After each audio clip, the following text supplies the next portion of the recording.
Assalamualaikum warahmatullahi wabarakatuh. Halo teman-teman, izinkan saya memperkenalkan diri. Nama saya Siti Nazwandul Andafa dengan NIM 021121 123 dari program studi Teknologi Mekanisasi Pertanian jurusan Pertanian Politeknik Pembangunan Pertanian Bogor.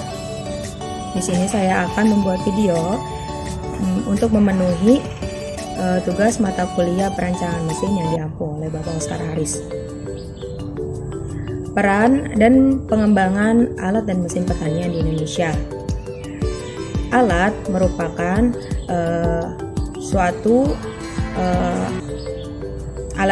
alat pertanian merupakan suatu alat yang dapat membantu pekerjaan petani secara manual. Bentuknya pun masih sederhana.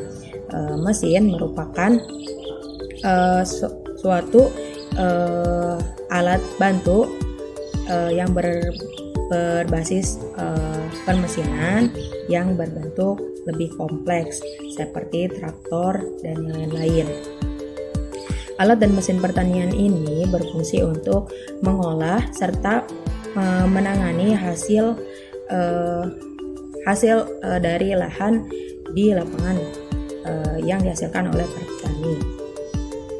Kemudian alat dan mesin pertanian dibagi menjadi dua klasifikasi.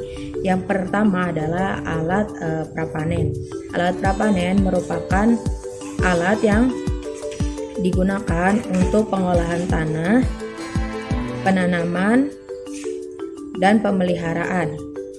Di mana alat tersebut sebagai contoh yaitu traktor roda 2, traktor roda 4, dan seeder, bisa juga alat untuk penyemprot pestisida. Kemudian ada alat pasca panen. Alat pasca panen ini adalah alat yang digunakan atau dimanfaatkan untuk menangani hasil panen. Contoh alatnya yaitu ada mesin pencacah, mesin pemarut kelapa, pemanas, dan pengering gabak, kemudian yang lain-lain. Nah, urgensi alat dan mesin pertanian di Indonesia itu karena kita ketahui di Indonesia masih minim minat di bidang pertanian. Kemudian alat dan mesin yang ada di Indonesia juga belum secanggih dan kualitasnya juga belum sebagus alat dan mesin yang ada di luar. Jadi diharapkan dengan adanya perkuliahan perancangan mesin ini, kami sebagai mahasiswa teknologi mekanisasi pertanian diharapkan dapat membuat ide-ide dan modifikasi alat-alat yang sudah ada menjadi alat yang lebih berkualitas dan dapat membantu serta mengefisienkan dan mengefektifkan pekerjaan petani di lapangan. Dengan tujuan menunjang hal tersebut, tentunya diperlukan adanya pengetahuan tentang perancangan mesin. Perancangan mesin ini merupakan suatu pengembangan ide atau metode serta teknik yang digunakan untuk merumuskan suatu produk atau alat yang dapat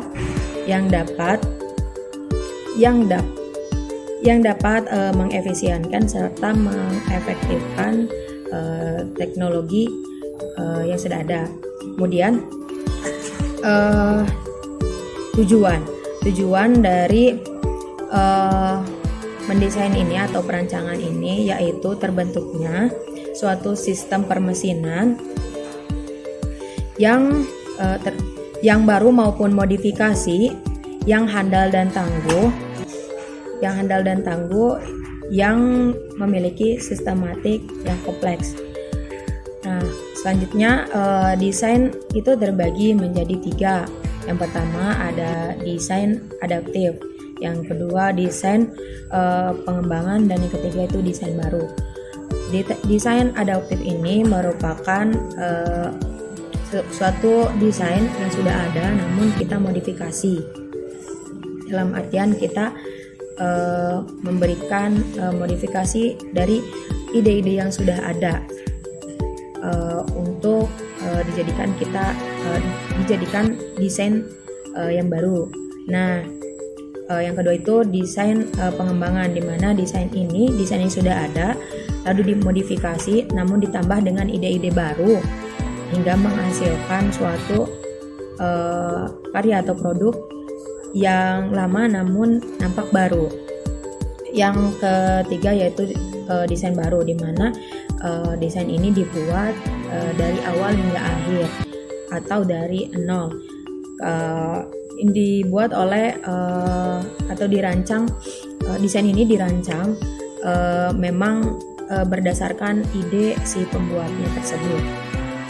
Selanjutnya, dalam merancang atau mendesain suatu produk, kita perlu mempertimbangkan beberapa hal.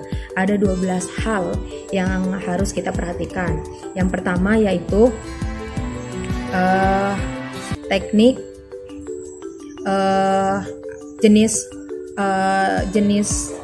jenis beban dan tegangannya. Jenis beban dan tegangannya ini berkaitan dengan nantinya si mesin atau produk tersebut akan menumpu suatu beban. Nah, itu tuh harus diperhatikan. Apakah dia akan mendapatkan beban statis, dinamis, atau kejut. Nah, yang kedua yaitu harus memperhatikan jenis gerakan dan komponen. Nah, tadi sudah dijelaskan bahwa nanti dia akan mendapat bagaimana reaksi dia ketika nanti mendapatkan beban. Nah, kemudian untuk gerakannya, apakah nanti mesin tersebut akan memberikan atau menghasilkan gerak rotasi atau translasi.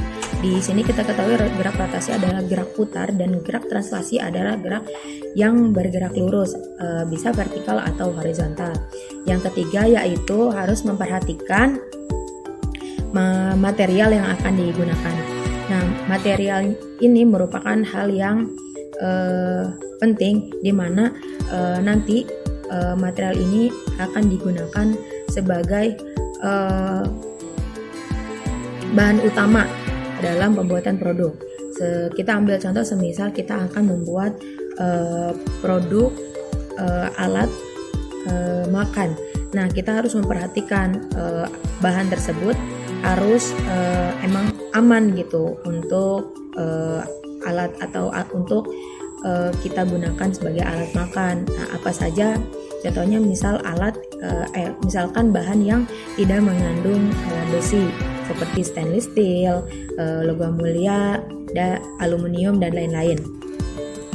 Yang keempat yaitu harus memperhatikan bentuk dan ukuran komponen. Nah, di sini dalam merancang suatu produk tentunya kita harus menyesuaikan bentuk dan komponennya. Apakah nanti akan sesuai di lapangan jika diterapkan di lapangan. Kita juga harus memperhatikan situasi dan kondisi yang akan dihadapi produk yang akan kita buat. Yang kelima yaitu kita harus memperhatikan gesekan dan pelumasan. Nah, gesekan ini nantinya akan dihasilkan oleh alat dan mesin tersebut. Nah, gesekan ini perlu kita perhatikan karena nantinya akan berkaitan dengan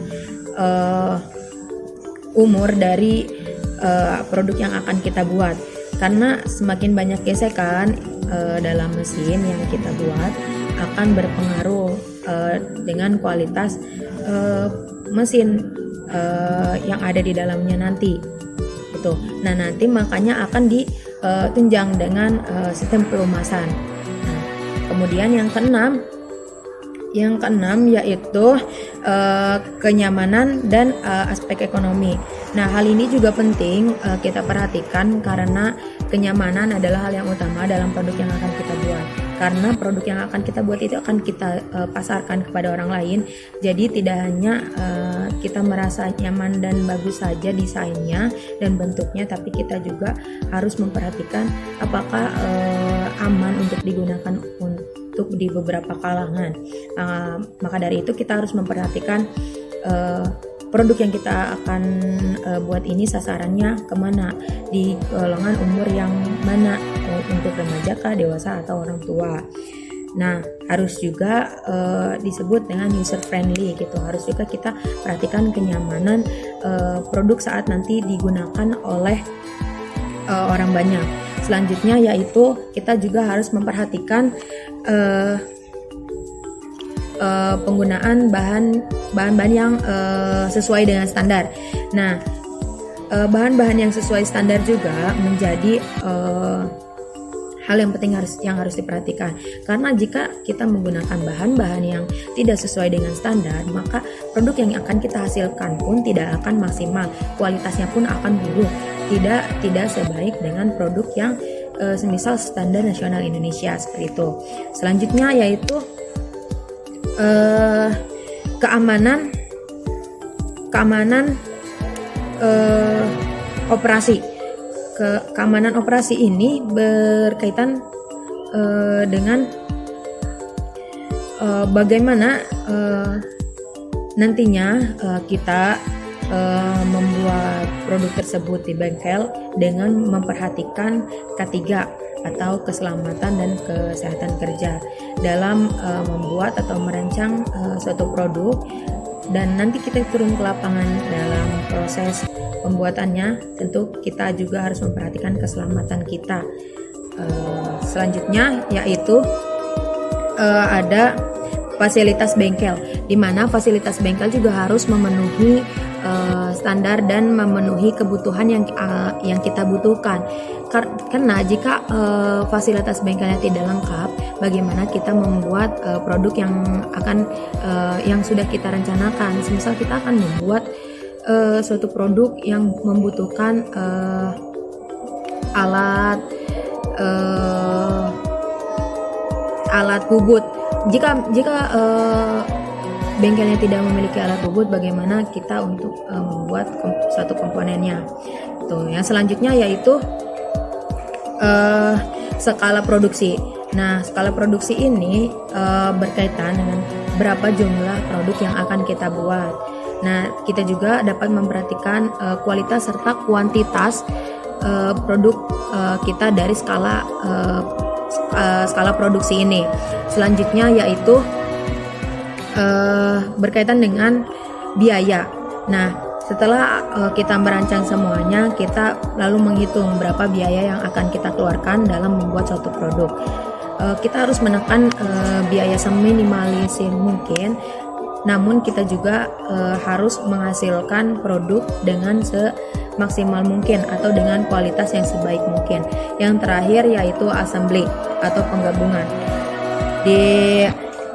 Di antara semua komponen yang harus diperhatikan, assembly ini menjadi komponen yang terakhir yang harus kita perhatikan.